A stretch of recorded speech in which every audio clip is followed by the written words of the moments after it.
সংবাদ সবাইকে স্বাগত জানাচ্ছি। আমি ফিরোজ তোহা। শুরুতেই সংবাদ শিরোনাম জানিয়ে দেব এই মুহূর্তে হাতে পাওয়া সর্বশেষ গুরুত্বপূর্ণ আপডেট বাংলা সংবাদ। শুরুতেই থাকছে ফ্ল্যাট নিয়ে মিথ্যাচার, মন্ত্রিত্ব হারাতে পারেন শেখ হাসিনার ভাগ্নি টিউলিপ সিদ্দিক।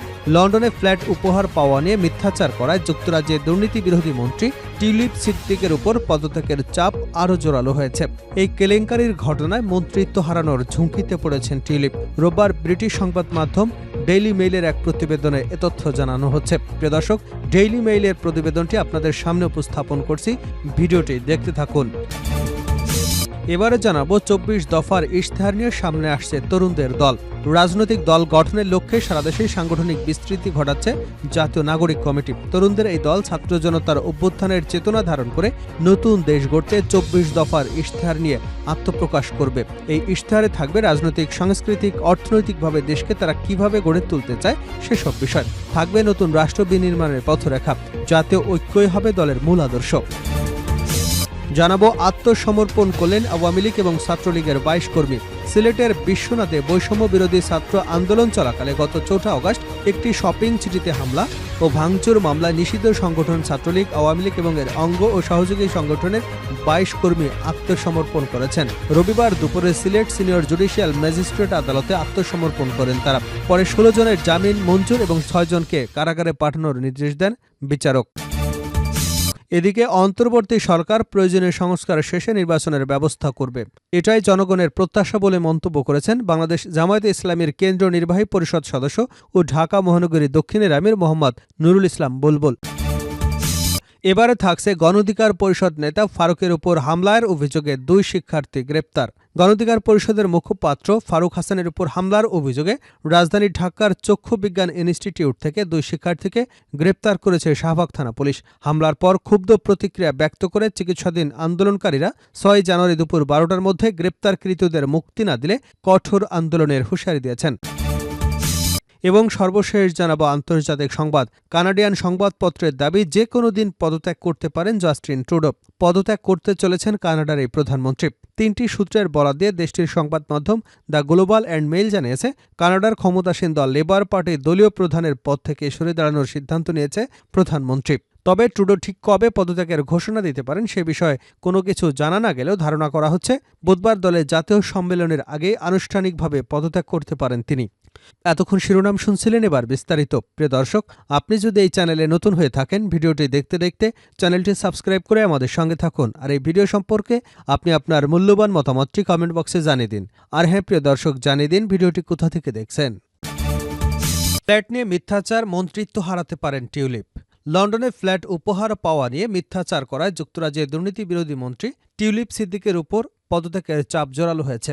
এই কেলেঙ্কারির ঘটনায় মন্ত্রিত্ব হারানোর ঝুঁকিতে পড়েছেন টিউলিপ। রোববার ব্রিটিশ সংবাদ মাধ্যম ডেইলি মেইলের এক প্রতিবেদনে এ তথ্য জানানো হয়েছে। ব্রিটিশ এই সংবাদ মাধ্যমের সহযোগী দৈনিক the mail on Sunday tulip সিদ্দিকের কাছে একাধিকবার জানতে চায় তাকে ২ শয্যা কক্ষের ফ্ল্যাটটি উপহার হিসেবে দেওয়া হয়েছে কিনা, বর্তমানে যার বাজার মূল্য ৭ লাখ পাউন্ড। ফ্ল্যাটটি তার বাংলাদেশি শুরু শাসক খালা শেখ হাসিনা পরিচালিত একজন ডেভেলপারের মালিকানাধীন। জবাবে উপহার হিসেবে ফ্ল্যাট পাওয়ার অভিযোগ অস্বীকার করেছেন টিউলিপ সিদ্দিক। তিনি জোর দিয়ে বলেছেন ফ্ল্যাটটি তার বাবা মা তাকে কিনে দিয়েছেন। একই সঙ্গে দ্য মেইল অন সানডে পত্রিকার বিরুদ্ধে আইনি ব্যবস্থা নেওয়ারও হুমকি দিয়েছেন টিউলিপ।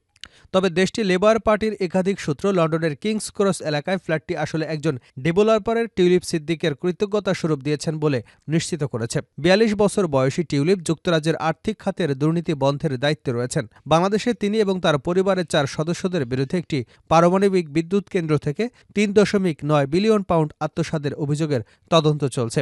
শনিবার রাতে ব্রিটেনের টরি এমপিরা দাবি জানিয়ে বলেন, টিউলিপ সিদ্দিক যদি তার বিরুদ্ধে ওঠা অভিযোগের বিষয়ে ব্যাখ্যা দিতে না পারেন তাহলে তার অর্থমন্ত্রীর পদ থেকে সরে দাঁড়ানো উচিত। লন্ডনে হ্যারো স্টেটের টরি এমপি বব ব্ল্যাকম্যান বলেন, টিউলিপ সিদ্দিককে তার সম্পত্তির বিষয়ে অবস্থান স্পষ্ট এবং ব্যাখ্যা করতে হবে। আসলে তিনি কি বলেছিলেন এবং কেন। যদি তিনি তা না করেন তাহলে মন্ত্রী হিসেবে তার অবস্থান অগ্রহণযোগ্য হবে। ব্রিটেনের স্বরাষ্ট্র মন্ত্রণালয়ের ছায়ামন্ত্রী ম্যাট ভিকার্স বলেন, সরকারের কোনো সদস্যদের বিরুদ্ধে এ ধরনের অভিযোগ অগ্রহণযোগ্য, কিন্তু সেই সদস্য যখন স্টারমারের দুর্নীতি বিরোধী মন্ত্রী তখন তা আরও বেশি প্রশ্নবিদ্ধ।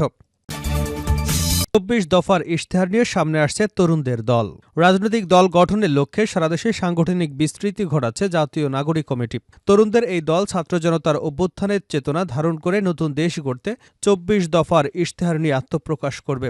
এই ইশতেহারে থাকবে রাজনৈতিক, সাংস্কৃতিক, অর্থনৈতিকভাবে দেশকে তারা কিভাবে গড়ে তুলতে চায় সেসব বিষয়। থাকবে নতুন রাষ্ট্র বিনির্মাণের পথরেখা। জাতীয় ঐক্যই হবে দলের মূল আদর্শ।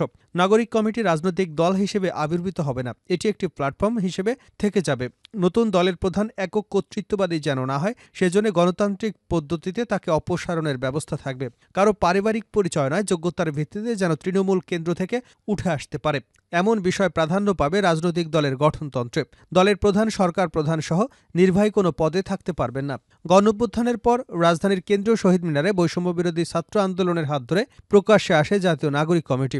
নতুন দল গঠনের লক্ষ্যে নাগরিক কমিটি সারা দেশে ১৬০টিরও বেশি প্রতিনিধি কমিটি করেছে বলে জানিয়েছে মুখপাত্র সামান্তা শারমিন। গত ৮ই নভেম্বর রাজধানীর যাত্রাবাড়ী থানায় ১৬০ সদস্যের প্রতিনিধি কমিটি গঠনের মধ্য দিয়ে নাগরিক কমিটির সাংগঠনিক বিস্তৃতি শুরু হয়। ১২ই নভেম্বর টাঙ্গাইল সদর উপজেলায় ৩৬ সদস্যের এবং মধুপুর উপজেলায় ৫৫ সদস্যের কমিটি করে ঢাকার বাইরে কার্যক্রম শুরু করে নাগরিক কমিটি। সামান্তা শারমিন বলেন, বর্তমান সরকারের সময় সংবিধান পুনর্লিখন যদি না হয়, নতুন সংবিধানের কথা দলের ম্যানিফেস্টোতে আমরা অবশ্যই বলবো। এতে সাংবিধানিক প্রতিষ্ঠানের পুনর্গঠনের কথা বলবো। ধর্ম, বর্ণের কারণে কেউ যেন নির্যাতনের শিকার না হয়, সেই অঙ্গীকার থাকবে। তবে থানা কমিটিগুলোর সবাই রাজনৈতিক দলে যুক্ত হবেন এমন নয়। এর মধ্যে যারা আগ্রহী তারাই দলে যুক্ত হবেন। জানতে চাইলে জাতীয় নাগরিক কমিটির সদস্য সচিব আক্তার হোসেন বলেন, যে থানা কমিটিগুলো হচ্ছে সেখানে অধিকাংশ সদস্য নতুন এবং রাজনৈতিক দলে অংশগ্রহণ করবেন বলে আশাবাদী। ফেব্রুয়ারিতে দলের আত্মপ্রকাশের লক্ষ্য স্থির করা হয়েছে। এ প্রসঙ্গে আক্তার হোসেন বলেন, পরিস্থিতি বিবেচনা করে ফেব্রুয়ারিতে নতুন দলের ঘোষণা আসতে পারে। দলে এক ব্যক্তিকেন্দ্রিক নেতৃত্বের বদলে বহু ব্যক্তির নেতৃত্বকে প্রমোট করতে চায়। ছাত্র জনতার অভ্যুত্থানে যারা নেতৃত্ব দিয়েছেন, দীর্ঘ সময় ধরে ফ্যাসিবাদের বিরুদ্ধে লড়াই সংগ্রাম করেছেন, এমন তরুণরাই দলে নেতৃত্ব আসবেন। আত্মসমর্পণ করলেন আওয়ামী লীগ ও ছাত্রলীগের ২২ কর্মী। সিলেটের বিশ্বনাথে বৈষম্য বিরোধী ছাত্র আন্দোলন চলাকালে গত ৪ আগস্ট একটি শপিং সিটিতে হামলা এবং ভাঙচুরের মামলায় নিষিদ্ধ সংগঠন ছাত্রলীগ, আওয়ামী লীগ এবং এর অঙ্গ ও সহযোগী সংগঠনের ২২ নেতাকর্মী আত্মসমর্পণ করেছেন।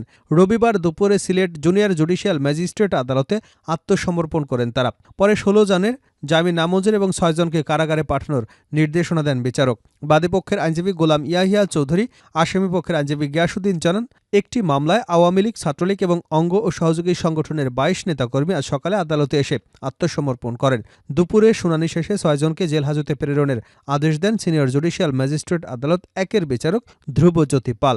জামিন নামঞ্জুর হওয়া কর্মীরা আসামিপক্ষের আইনজীবী ফাহেমা আল জহুরা জানান, মামলার ২২ জন আসামি আদালতে আত্মসমর্পণ করলে আদালত তাদের মধ্যে ১৬ জনের জামিন আবেদন মঞ্জুর করেছেন এবং ৬ জনকে জামিন আবেদন নামঞ্জুর করে কারাগারে পাঠানোর নির্দেশ দিয়েছেন। এর আগে এ মামলায় আগে ৫ জনকে গ্রেপ্তার করা হয়েছে, ৪ জন জামিনে আছে।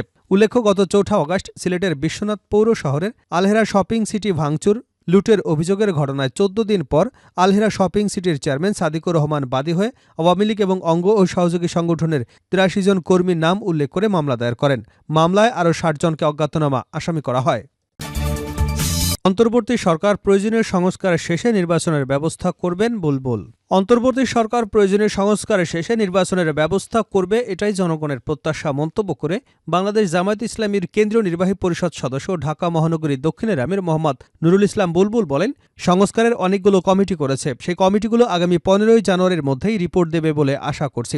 শুধু নির্বাচন কমিশনই নয়, জনগণের প্রয়োজন হচ্ছে পুরো রাষ্ট্রের সংস্কার। আওয়ামী লীগের শাসন আমলে দেশের রন্ধ্রে রন্ধ্রে দুর্নীতি, অনিয়ম ছড়িয়ে দেওয়া হয়েছিল, পরিকল্পিতভাবে গোটা রাষ্ট্রকে শেষ করে দিয়েছিল।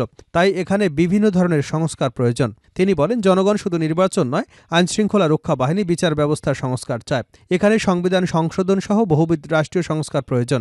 এই অন্তর্বর্তী সরকার ইতিমধ্যেই ১৫ই জানুয়ারির মধ্যে রিপোর্ট পেশ করবার কথা বলেছে। সে বিষয়ে ভালো কিছু আশা করছে দেশবাসী। নতুন বাংলাদেশ বিনির্মাণের জন্য অন্তর্বর্তী সরকার ক্ষেত্র প্রস্তুত করবে, সে আশা আমরাও করছি। এর মধ্য দিয়েই আগামী দিনে দেশে গণতান্ত্রিক ধারায় জনগণের সরকার প্রতিষ্ঠিত হবে বলে সবাই স্বপ্ন দেখছেন। রোববার সন্ধ্যায় রাজধানীর লালবাগ এলাকায় শীতবস্ত্র উপহার দেওয়ার সময় প্রধান অতিথির বক্তব্যে তিনি কথা বলেন।